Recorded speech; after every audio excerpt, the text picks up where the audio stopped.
She is actually, in fact, genuinely the funniest comic writer I have ever read, and I want to crawl inside of her brain and lay eggs, which is not useful to her or the world. It is a surreal day in my life, but my guest today is the comedian and host, Samantha Bee. Samantha is known and loved for a weekly late-night comedy series, Full Frontal with Samantha Bee, which was nominated for basically every single award. She was a host on The Daily Show for over a decade. Her work has earned 18 Emmys. She is also the host of a popular podcast called Choice Words. And she is actually, in fact, genuinely the funniest comic writer I have ever read. And I want to crawl inside of her brain and lay eggs, which is not useful to her or the world. But Samantha, it is surreal and wonderful for me to be able to look into your gorgeous face. Oh Hey. my God, what an introduction. It's like you're talking about somebody. I'm like, I want to meet this person. She does sound good. She sounds great. Bring her in. Where is she? And it turns out,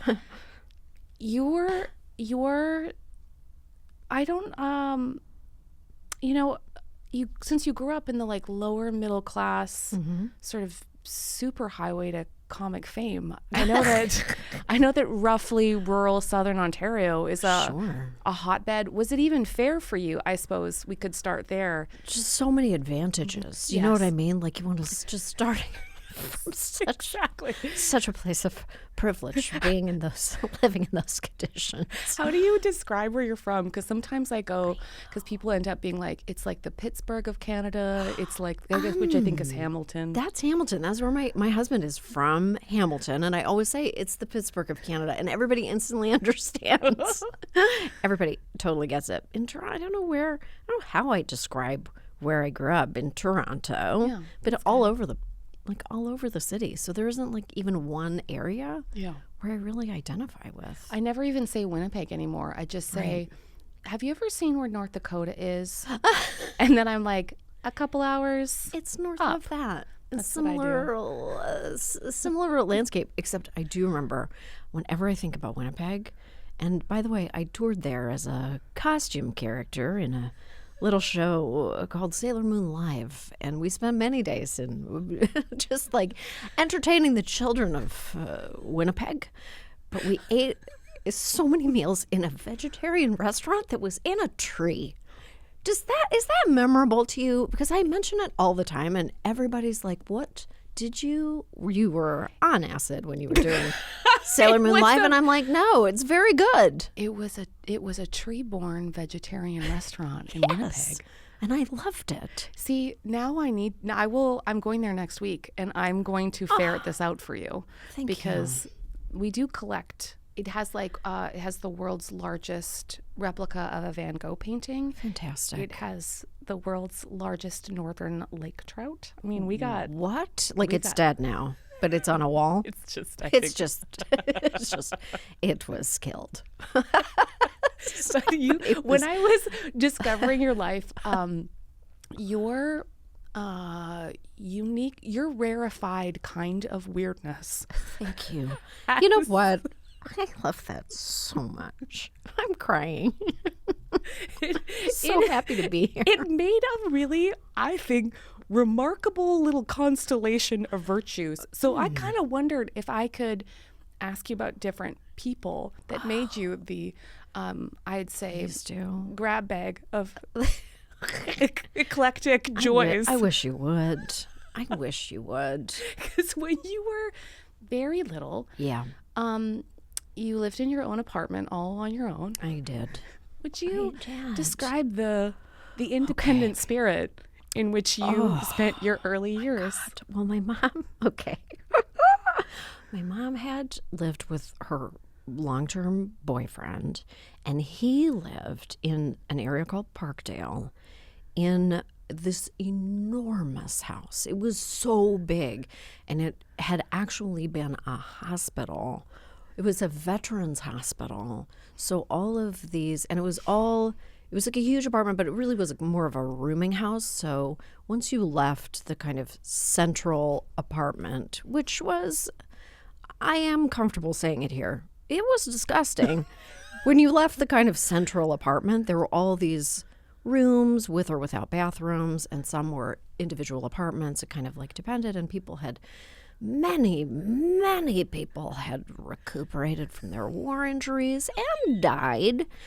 Or it was like a mini Skid Row in a lot of ways. Like, it just was like a very, what a melange. Like, what a ghostly house it was. It was so haunted. It was just like saturated with, and I'm not even a really ooey person, but this place was terrifying to me.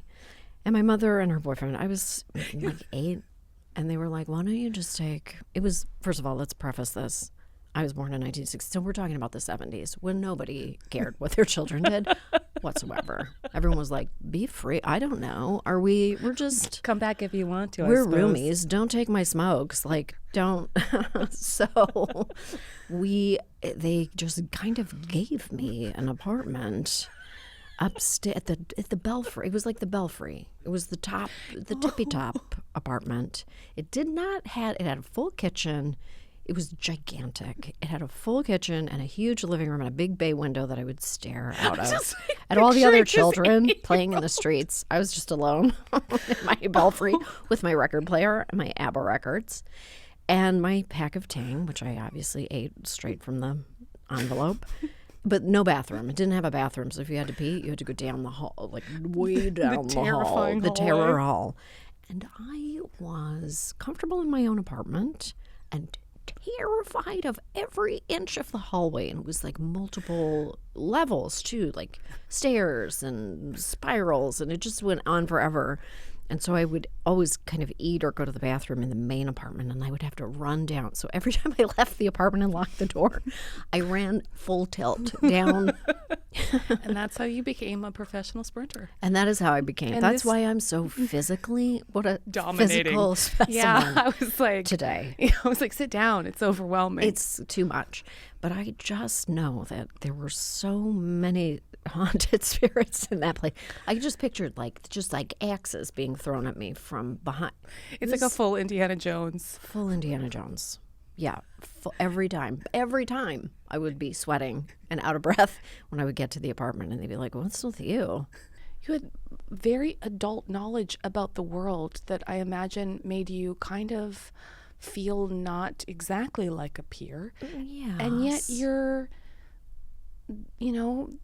my kid is 10 and he's in that dreamboat. Hey, but also please could you open the closet entirely and turn it off? Yes. Turn the lights on and off one time. Mm-hmm. And let's just, before we shut this down. Yeah. But it's a strange thing to be a kid and to know you're not like other kids. To know you're not like other kids. To be aware of it's so funny. I don't often think of it, but to be aware of every possible monster. Yeah. You know what I mean? Yeah. But not to really be able to parse what's real and what's not real. Because also, like, just our levels in the 70s of exposure. Like, if you were left to your own devices, which I'm an only child, so I really existed in adult spaces most of the time. You had this tremendous exposure to all of these wild ideas that you didn't really understand. Yeah. Movies movies I would never let my children have seen at that age. And they were just kind of on TV. Yeah. Salem's Lot was on TV. We all knew about vampires because it was the only game in town. You were like, well, let's learn about Nosferatu. I don't know. You're 7. You're ready. You're ready to learn about the undead. Of course. Do you think that because one of the strange things I think about, especially being an adult kid, looking at kids, when knowing exactly how old you were and how radically different it is. Yes. Do you find that independence kind of did it give you a kind of iron spine? Like, did it give you a feeling of independence later, or did it just make you have to really set your own dials of your own fears and what was real and learn to trust yourself differently as you kind of came of age? I think a little bit of both. I think it sets you up for adulthood in a way. You're definitely advanced, just like the things you think about are different from the other kids. I have always been really envious of people who have siblings because I always just wanted to have someone to bounce ideas off. You don't have anyone to bounce ideas off, so you live with bad ideas for longer. Yes. You live with bad ideas for longer, and I could have used like a little more friction. I could have used a little more kid friction in my life, like someone who would say no to me as opposed to, it was like benign neglect. I mean, I think we all know this now. We were just like these latchkey kids learning how to make spaghetti by ourselves. You know what I mean? So in a way, I remain independent to this day, but I have to it really was a stretch to learn like how people with siblings have arguments. Do you know what I mean? Yes. Does that make sense? It totally does. Because I never really knew until I was well into adulthood that you could just like have an argument with somebody and it didn't mean that your relationship was severed forever. It was just part of the daily life of someone who was just like used to kind of like having regular little fights. Yeah. Fights meant so much to me. It's so monumental. Yeah. When it's really just a little thing. Yes. Yep. Does that make sense? It totally does. And just to have to practice the actual dynamic feeling instead of feeling like every fight is an event that creates this high drama or trajectories. It doesn't have to be. It could just kind of have a little give, you can have a disagreement with someone that feels really heavy, and then you just kind of walk away. Yeah. Like I have 3 children of my own now, and they have fights all the time, and then they go away. They take 3 breaths and they're back to being best friends again. It just happens. It's so organic for them. And I admire that. And I've learned a lot from it. But it took a really long time to learn those lessons about how to argue. Yeah. Because you didn't get that from friends. I was also, a very, unpopular child. Fair. And it meant it took longer. I was early teens by the time I found anybody who I could have that kind of thoughtful argument with, who would be like, Kate, you can't say something devastating and then walk away. I know it's funny, but you can't say something devastating. Okay. And, that's fair. That's cruel. Got it. That's what cruelty sounds like. Let me learn some limits. I didn't realize. Okay. Oh, you do need me to be on time or else you don't want to hang out with me anymore. Got it. Okay. Thanks, Chelsea. But it did take longer, I think, to develop some of the skills for intimacy. Skills for intimacy. I like the way that you put. Yes. So maybe you learn how to make spaghetti sooner. You definitely do. There's things you learn, like survival skills. You learn those. You learn how to be alone, which is a skill. Yeah. To do it well. But you don't learn intimacy in the same way. I think that's really. I'm gonna onboard that. I'm gonna onboard that. But you're totally right. I thought it was remarkable how much your stepmom in your life took on the role of attempting to socialize you into a different kind of child. She did. She was really hoping you might go outside. My dad has a theory that air conditioning was developed so that it's really just it's defunct. It's no longer necessary. Oh. That's what the inside. It's already regulated. Why even risk it? I went on a run the other day. I came back and I was like tired because it was a run. Yeah. And he looks up at me. He's like, "What were you doing?" And I was like, "Oh, I was just on a run." He was like, "Well, I wouldn't do it." As if I was out there just risking my life. Right. You have a finite amount of energy in your body and you don't want to expend that. Exactly. Don't do that. But your stepmom was she took one look at you and she seemed concerned. She was concerned because I was like a little miniature.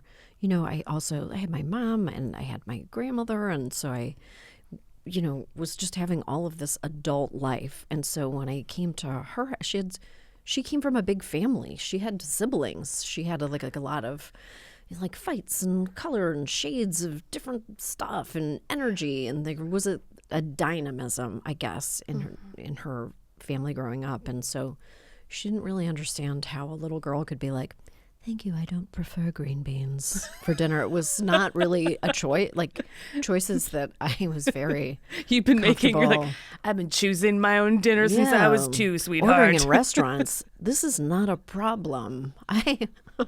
Of course I'm having Coke with my meal. That's what we drink in our home. And she had such traditional ideas about what a child should do. And it was like, definitely go outside and play. Now we're going camping and you're going to hang out with your cousins. And I was like, what are these foreign ideas?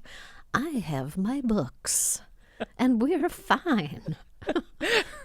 She doesn't even sound like she was so help me picture her, because when you describe her determination to go camping, she's incredible. She's a force of nature, truly. She's such a good. We had a tent trailer, and it was the cleanest. It was before the advent of cordless vacuums, but I'm telling you, if we'd had cordless vacuums, we would have been vacuuming that thing just like tip to tail every day. She was incredible. The things that she introduced, the outdoors.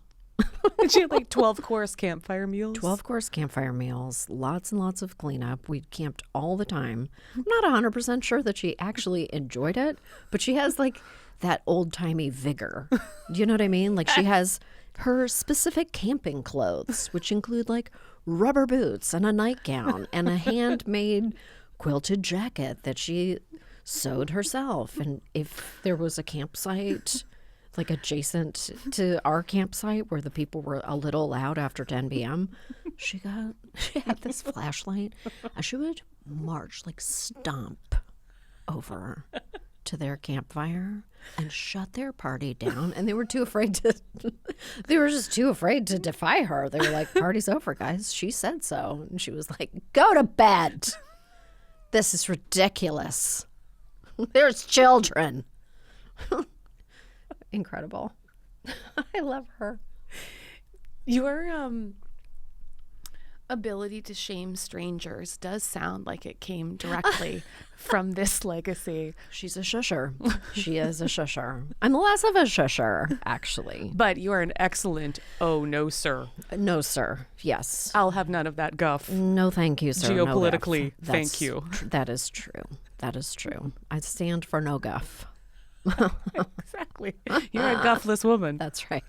You also had a lot of your grandma in your life. I did. And I really liked the idea that she was really in it to win it on all aspects of your life. She was. Yes, she was. From she your was matching outfits. matching outfits. She bought me. I wrote about it in the book, but she did buy me. She was so she was very fashionable. She was like very together. She had a job. She was the secretary of the Catholic school that I attended. And she was always very put together. She was definitely like a ground up person. She was like, put yourself together and nothing can hurt you. She was like, good shoes and a nice coat. You're going to be fine. Top and bottom. Start with the top and bottom and then fill in the blanks, but be presentable. Do not be caught. Do not be in an ambulance with dirty underwear. Just like set yourself up for success. She just was that person, and she had a job. Like she had a profession when lots and lots of other women didn't. She worked my whole life, and she was just kind of smart and together, and such a cheerleader for me. Yeah, she was great. Was she like the big encourager in your life? Yeah, she was really the person who was. She was dedicated, just dedicated, because she didn't go to college and my mom didn't go to college. And she was like, you are going to, I mean, in Canada, it's university, here it's college. But she was like, you are going to university and I'm not going to hear, there's no alternative. Yeah. It's happening. Yeah. Someone in this family is going to, we're going to create a legacy and it starts with you. So let's go. And so there was never she never really gave me any, I never really wavered from that. She was the most ambitious person for me in my life. It's weird how much it matters having someone set a standard for like Yes. I can't go lower than that. So let's No. just do that, I suppose. Yeah, It's going to be more work to fight you on this. 100%. And there was no real reason to fight it. It just was a constant. It was it wasn't even like a lofty goal. It just was a thing that you had to do in order to pass Yeah. through the gates of adulthood or whatever. Yeah. And she just saw it that way. And it was so clear in her mind. So I was like, oh, okay, I see. Yeah. Let's go. I have a really small family too, and Mm-hmm. I think, and I, so I never really knew what other people did. They seem great, good for Right. them. But one of the expectations that it took me forever to realize that I had was that nobody else was going to make my life interesting but me. There's never like and then you'll get married and that person will give to you purpose and I'm like, in the future. And I mean, I did get married like hilariously young, but when I was 15, when I met him, I was like, hey, so I'm probably going to get a PhD. So if you don't really kind of sign on to the school plan, it's going to be a little awkward for you. And then just kind of moved on. And he's like, I remember exactly where I was standing when you told me I was going to university. That is so funny. But I think that's because, I mean, I had these standard setters that were like, well, I guess you probably better get on with it. No one else is going to make this happen. That's right. That's amazing. Oh my gosh, I love that. I guess what that kills me, honestly, because you're so delightful, is that you didn't really get to all this input didn't exactly contribute ever with you having like peer experiences. You're still just wearing like the version of the quilted vest and the sensible turtleneck and loafers like to the school dance. Like you had a lot of input in your life, but you probably dressed, I mean, like the most polished 57-year-old I dressed bank secretary. to my prom, and I am not exaggerating when I say this, and I have photographic evidence of it, and I can't believe it. I wore a pantsuit. I wore a kimono-based. It was like a literal outfit that you would have seen on the Golden Girls, and B. Arthur was wearing it. It is slacks. Like there's no other way to. They weren't really pants. They were slacks. They were like loose, loose. like a elastic severe waist, open like pleat. like a very relaxed pant. And we're all used to that now. We're all like, yeah, relaxed pants, of course. But But with a waistline. we're talking about 1987. People were not. Everyone was like wearing tube tops and like with big hair. And I was like, no, thank you. Some elastic waist pants. I'd like the diaper look to be more on the outside. Yes, thank you. A flat heel, thank you, and a tank top, and then just a kimono jacket, like all in cream with a jaunty scarf. It is. The look on my date's face was. It was the antithesis of sex. Like, there's no way that you would look at it and go, I'm getting laid tonight. There's no hope. No, it just says no. Every inch of the garment. And I thought it looked swish. I was like, this is... You're like... And my grandmother was like, I love your outfit. That is the cat's meow. I was like, thank you for saying so. I agree. I mean, we shopped for it together. Of course I chose a B. Arthur outfit. I like that you can describe the fashion years of the time as like going for more of a postmenopausal kind I need of... it to be loose. I need it to have air pockets. I need to be able to flap the wings in case I need to cool down. You don't know if someone's going to ask me to foxtrot. I don't know what these dances. What is it, a sock hop? Like, it was so off in every. I can't. I wouldn't even wear it now. I know, but and I'm 54. I wouldn't even wear it now. But now I want you to because it sounds... I wish it would still fit. Can you There's do no one question. recreation just for Halloween, just 1 year. Dresses yourself. Dresses from myself that at prom. year. I did crimp my hair. Yeah, And that was yeah, my yeah, only. yeah. That was my only Evidence. period specific detail. Crimped hair and a lady's pantsuit.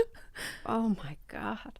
The description of your teenage years, then it kind of sounds like the wheels kind of came off on like, oh, I'll do what I want to do, thanks. Yes. And I was sort of especially interested, honestly, in because you turned out beautifully. You just turned out so beautifully.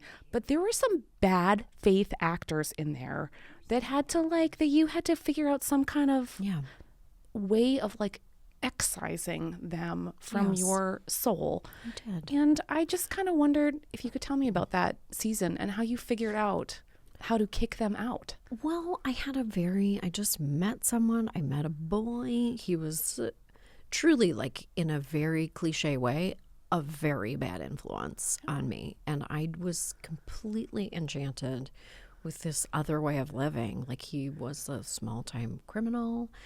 I thought he was really cute, and I just did kind of what he wanted to do. I just went all in on his hobbies, which included such things as crime. Yeah. Do you remember the Crime Stoppers ads? I do. Did you ever look at that and be like, oh my gosh, that's me. They're coming for me. That's me. Canadian neighborhoods. That's right. But it was such a weird time because I participated in his Scrim Sprees with him. I was not very good at it, but I was a spotter for him. I mean, I can't even believe this stuff as I say it now. I'm ashamed of it, but I don't mind talking about it because it's just an interesting, just a kind of a facet of who I was. And, he stole cars, he fenced stolen goods, he would take the money. We threw these humongous parties. We would rent hotel rooms. I literally would go into the fanciest hotel in Toronto. I had braces. But I knew how to dress it. I knew how to dress up enough that they would take me seriously, and the kid from Home Alone, and just be like, my parents are waiting in the car. I'm renting this suite at the top floor of the hotel, and I just had all this cash. And they would just give me the key. They were like, thank you so much. Go have a party. Mrs. Bovadier. You seem like you know where the contours of a hotel, so please come on in and bring all your friends. And he was terrible to me. He would, I would say that he emotionally abused me for sure. Yes. And I was all in for a long period of time. I lost my friends. My family couldn't stand me. I was horrible to be around. And I mean, really terrible. But I also, it was a time, it was very interesting because I was behaving so badly, but not really taking drugs or not really doing any of those kind of cliche things. I just was such an adult who was doing terrible stuff that they didn't really know about, and I just wouldn't come home. I just wasn't coming home until very, very late, and not wasted, nothing like that, just in cold awareness that no one could stop me. And then, of course, everyone in your life tries to parent you. Then they're like, oh, you have a curfew now. And I was like, no, I really don't. Strangely, I've reviewed the evidence. If I didn't have one when I was 12, I definitely don't have one when I'm 15. So I don't think so. So it was a brief kind of interlude and I was so unhappy. I was critically unhappy. Yeah. And I was skipping school like crazy just to spend time with him. And, I was so not present. I was just not myself because I'm a studious person, and I like to get good grades. I'm a nerd. I'm, that's just who I am. So this was very, this was an outlier time, and I really panicked. I skipped all my Christmas exams. I didn't go to a single one of them. I hadn't studied. I was like, I don't want to fail. So I panicked. At the end of this time period. I had gotten zeros, and I was just not prepared to get bad grades. So I tried to break my own hand with a rock. No. Yep. No. So that I could pretend that I had sprained my hand and couldn't write any of my exams. Okay. And I remember going into my mother's room at 2:00 in the morning with just a splint on my hand. I did not actually successfully break it. I sprained it terribly. It was immensely swollen. It was horrible. I mean, oh my God, I just hit it on a bumper of a car with a gigantic rock. And then I went into my mother's room at 2:00 in the morning, and I pushed her awake, and I was like, I didn't do any of my Christmas exams. my hand is sprained. And she was like, what's going on? And I was like, also, I'm switching schools. And I forged her signatures, withdrew myself from my high school, and enrolled at a completely different high school and transferred over all my grades. And they never asked to meet a parent or anything like that. I just forged signatures and did it all myself and created. And then I broke up with my boyfriend and completely changed my life. Oh my gosh. Yeah. Isn't that crazy? It was like,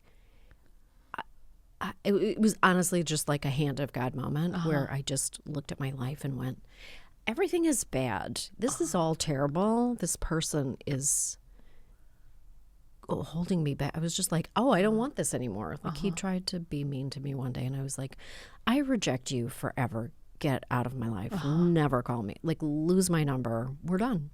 And he could not. It really was a hand of God moment. It was like somebody put their hand on my shoulder and went, stop it. Yeah. This is not who you are. Yeah. It saved me. I don't even know what it was. It was just like a force outside myself. And I changed my entire life. Went back to school, did well again, made new friends, created a whole new path. Yeah. Fully turned the page. Fully turned the page. Like turned the page hard. And it was not easy because he became scary. Yeah, I bet. But it was not, but it was easy in the sense that I had cut him out of my heart so, with such, like a excision. It was surgical and it happened overnight. It was just like the lights went on. I imagine that is very encouraging for people who feel like they've